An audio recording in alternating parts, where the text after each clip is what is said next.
हमारे जो माननीय प्रधानमंत्री हैं, उनके जो महंगे शौक हैं उससे हम सब वाकिफ़ हैं। महंगी गाड़ी, महंगे कपड़े, महंगा चश्मा, महंगे मशरूम, महंगे विमान, ये तो हम सब जानते हैं। लेकिन अब प्रधानमंत्री के ये जो महंगे शौक हैं, ये देश के लिए महंगे पड़ रहे हैं। जो राफेल डील में हुआ, वही अब प्रीडेटर ड्रोन्स की खरीद में दोहराया जा रहा है। मैं दोहराता हूं, जो राफेल डील में हुआ, वही अब प्रीडेटर ड्रोन्स की खरीद में भी दोहराया जा रहा है। जिस ड्रोन को बाकी मुल्क 4 गुना कम कीमत में खरीदते हैं, उसी ड्रोन को हम $110 मिलियन यानी कि 880 करोड़ प्रति ड्रोन, 880 करोड़ पर ड्रोन हम खर्च कर रहे हैं। आप विजुअल्स भी साथ साथ चलाते रहें। आपको ये प्रेस रिपोर्ट्स दिख रही हैं जिसमें कीमत भी दिख रही है। $3 बिलियन, 25,000 करोड़ रुपए के हम 31 ड्रोन खरीद रहे हैं। जो जॉइंट स्टेटमेंट प्रधानमंत्री मोदी और राष्ट्रपति बाइडेन का आया था, उसमें पॉइंट नंबर 16 आप अगर देखेंगे तो उसमें आपको इन ड्रोन्स के बारे में जिक्र मिलेगा। तो जब जॉइंट स्टेटमेंट में कोई बिंदु आ जाता है तो आप समझ सकते हैं कि वो किस स्तर पर वो बात पहुंच चुकी होगी। आप वापस से कीमत जानना चाहते हैं? 4 गुनी कीमत पे हम खरीद रहे हैं, इससे 4 गुनी कम पे बाकी देशों ने यही ड्रोन इसी कंपनी से खरीदा।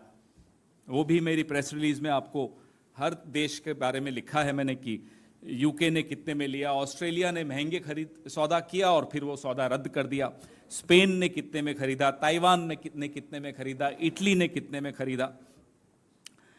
तो प्रक्रिया पर आ जाते हैं। अब हमने सुना था प्रधानमंत्री जी ने सीना ठोक कर बोला था, एक अकेला सब पर भारी। यहां भी वो एक अकेला सब पर भारी हो गया। सीसीएस की कोई बैठक नहीं हुई, कैबिनेट कमेटी ऑन सिक्योरिटी की कोई बैठक नहीं हुई। इस बैठक के बगैर एक अकेला सब पर भारी ने जाकर अपना एक और महंगा शौक पूरा किया। आपके दोस्त हिंदुस्तान से पैसा लेकर भाग जाते हैं बाहर, ये तो पिछले 9 साल में हमने देखा। अब आप खुद हिंदुस्तान का पैसा बाहर जाकर देकर आ रहे, वो काम भी आपने खुद ले लिया। हमें मालूम है प्रधानमंत्री जी कि इंडिया में क्या चल रहा है, ये आपको खबर होती नहीं, नड्डा जी से पूछते फिरते हो। रक्षा सौदों में क्या हो रहा है, पूरा विश्व कितने में ये ड्रोन खरीद रहा है, ये जानकारी भी आपको नहीं है। फिर अगर हम कुछ कहते हैं तो आपको बुरा लग जाता है। अरे साहब, प्रधानमंत्री के लिए कैसे कह दिया? अरे जब आप ही सारे निर्णय लेंगे तो आप ही को तो पूछेंगे, आप ही से तो कहा जाएगा। इसलिए हम आप ही से पूछते हैं, आप ही से सवाल। और आप प्रेस कॉन्फ्रेंस करते नहीं है। प्रेस कॉन्फ्रेंस करते हैं तो आपकी आईटी सेल पूरा मटिया मेट कर देती है, पानी फेर देती है आपकी प्रेस कॉन्फ्रेंस पे। आप समझ में आता है आप क्यों नहीं प्रेस कॉन्फ्रेंस करते? आप कितना डरते हो प्रेस कॉन्फ्रेंस से हमें नहीं मालूम, आपकी पार्टी कितना डरती है आपकी प्रेस कॉन्फ्रेंस से वो तो दिख ही रहा है। तो मेक इन इंडिया, तीसरा बिंदु, कहां गया मेक इन इंडिया? डीआरडीओ को 1786 करोड़ आपने आवंटित किए रुस्तम और घातक नाम के जो ड्रोन्स थे उनकी डेवलपमेंट के लिए, उनके विकास के लिए, रिसर्च एंड डेवलपमेंट के लिए। तो 1786 करोड़ आपने दिया डीआरडीओ को, और फिर 25,000 करोड़ अमेरिका से में जाकर दिया है कि भाई हमें ड्रोन्स दे दो। तो या तो ये 1786 करोड़ आपने गलत दिया, और या फिर वो 25,000 करोड़ आपने गलत दिया। दोनों तो सही हो नहीं सकते। और ये कौन से ड्रोन्स हैं अमेरिका में? ये वो ड्रोन्स हैं जो आउटडेटेड टेक्नोलॉजी है। उस ड्रोन को अब इस्तेमाल अमेरिका नहीं कर रहा, उसके स्टोर रूम में पड़े हैं कि साहब ले जाओ। तो जब हम कुछ कबाड़ में बेचते हैं, सस्ता बेचते हैं या महंगा बेचते हैं? ओरिजिनल कीमत से महंगा कबाड़ की कीमत कैसे हो सकती है, मुझे यह नहीं समझ में आ रहा। drones which are outdated in terms of technology are being bought at a higher price, 4 times higher, by India. And that after putting in 1786 crore rupees in DRDO for Make in India for Rustam and Ghatak drones. Look at the contradiction. वो होता है ना, घर में अपने kitchen में पूरा ration भर दिया और फिर ऑनलाइन फूड ऑर्डर कर दिया, ये वो वाला सिस्टम है। तो या तो अब आप मेक इन इंडिया एक सिर्फ नारा था, ये बता दीजिए। लोकसभा में एक सवाल पूछा गया इसी ड्रोन के विषय में भी, इसी टेक्नोलॉजी, ये प्रीडेटर के विषय में, क्या ट्रांसफर ऑफ टेक्नोलॉजी होगी? तो स्पष्ट था कि नहीं, ट्रांसफर ऑफ टेक्नोलॉजी भी नहीं होगी। तो आप पूरी तरह से टेक्नोलॉजी भी नहीं ले रहे हो इस पैसे में, इस कीमत में, फिर आप 25,000 करोड़ क्यों खर्च कर रहे हो? क्या एक ड्रोन के साथ एक पेगासस फ्री है? क्या एक ड्रोन के साथ कोई इलेक्टोरल बॉन्ड्स की भी शर्तें हैं? ये हम सवाल किसी कारण से पूछ रहे हैं। हमने भी खाना खाया है विदेशों में, आपने भी खाया है देश में भी, विदेश में भी। ऐसा डिनर, इतना महंगा डिनर कभी किया है जिसमें 25,000 करोड़ देश को देने पड़ जाएं? इसलिए हम जानना चाहते हैं कि ड्रोन के पीछे है क्या। एक पिक्चर बनी थी, हम आपके हैं कौन। ये एक नई पिक्चर बन रही है, हम आपके हैं ड्रोन, जिसके हीरो हैं नरेंद्र मोदी। हम जानना चाहते हैं डायरेक्टर कौन है, निर्देशक कौन है। हमें तो मालूम है निर्देशक कौन है, हम आपसे जानना चाहते हैं निर्देशक कौन है। क्योंकि जिस कंपनी से ये खरीदे जा रहे हैं, जनरल एटॉमिक्स, उनके सीईओ के रिश्ते प्रधानमंत्री मोदी जी की सरकार में किससे कितने घनिष्ठ और कितने गहरे हैं, ये हम और आप जानते हैं। कौन है वो महत्वपूर्ण व्यक्ति, वो ड्रोनाचार्य,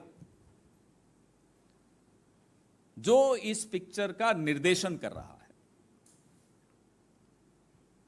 उस मित्र का नाम आप सब जानते हैं, और उनकी कितनी बैठकें हिंदुस्तान में एक अति महत्वपूर्ण व्यक्ति से हुई, जिसको मैं आज ड्रोनाचार्य का दर्जा दे रहा हूं।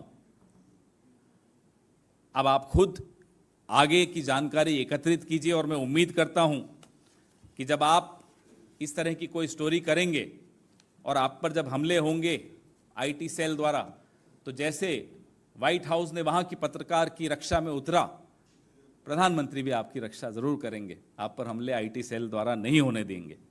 हमारे सवाल कि ड्रोन सौदे को मंजूरी देने के लिए सीसीएस की बैठक क्यों नहीं हुई, कैबिनेट कमेटी और सिक्योरिटी की मीटिंग क्यों नहीं हुई। भारत दूसरे देशों की तुलना में ड्रोन के लिए ज्यादा कीमत क्यों दे रहा है। जब वायुसेना को इन ड्रोनों की आसमान छूती कीमतों पर आपत्ति थी, तो डील करने की इतनी जल्दी क्यों थी। और माफ कीजिएगा, हमारी वायुसेना ने 18 ड्रोन्स की मांग की थी, हम उन्हें 31 दे रहे हैं। कुछ तो राज है। मैंने मेक इन इंडिया के विषय में आपको बताया है। 8 से 9% टेक्नोलॉजी ट्रांसफर पर हम क्यों सहमत हो गए, सिर्फ 8 से 9% टेक्नोलॉजी। ये हमारा तीसरा सवाल है। जनरल एटॉमिक्स के सीईओ के मौजूदा सत्ताधीशों और जो प्रभावशाली हस्ती है, इस देश की एक बहुत प्रभावशाली हस्ती है, उससे क्या संबंध है। यह हमारा चौथा सवाल है। हम मांग करते हैं कि इस ड्रोन डील में पूरी तरह से पारदर्शिता लाई जाए, ताकि हिंदुस्तान प्रधानमंत्री मोदी के कारण एक बड़े घोटाले में, राफेल के बाद ये दूसरा बड़ा घोटाला होगा, एक और बड़े घोटाले में ना फंस जाए। क्योंकि मोदी सरकार राष्ट्रीय हितों को खतरे में डालने के लिए जानी जाती है। इसलिए हमारे सवाल प्रासंगिक हैं और हम उम्मीद करते हैं कि सरकार से कहीं जवाब आएगा। बीच बीच में राजनाथ सिंह जी ने कल परसों में कुछ बोला है, पीआईबी की तरफ से भी कुछ स्पष्टीकरण आए हैं कि नहीं, इतनी कीमत नहीं है। तो ये कीमत आप सब ने, आप ही के अखबारों में और टेलीविजन चैनल्स पे दिखाई जा रही है। तमाम सवालों के स्पष्ट जवाब जब मिल जाएंगे, तभी ये आश्वस्त होगा देश कि ये कोई घोटाला नहीं है। अन्यथा आज की तारीख में there are all science that this is blowing into a huge scam. ये एक बहुत बड़ा घोटाला साबित होने जा रहा है।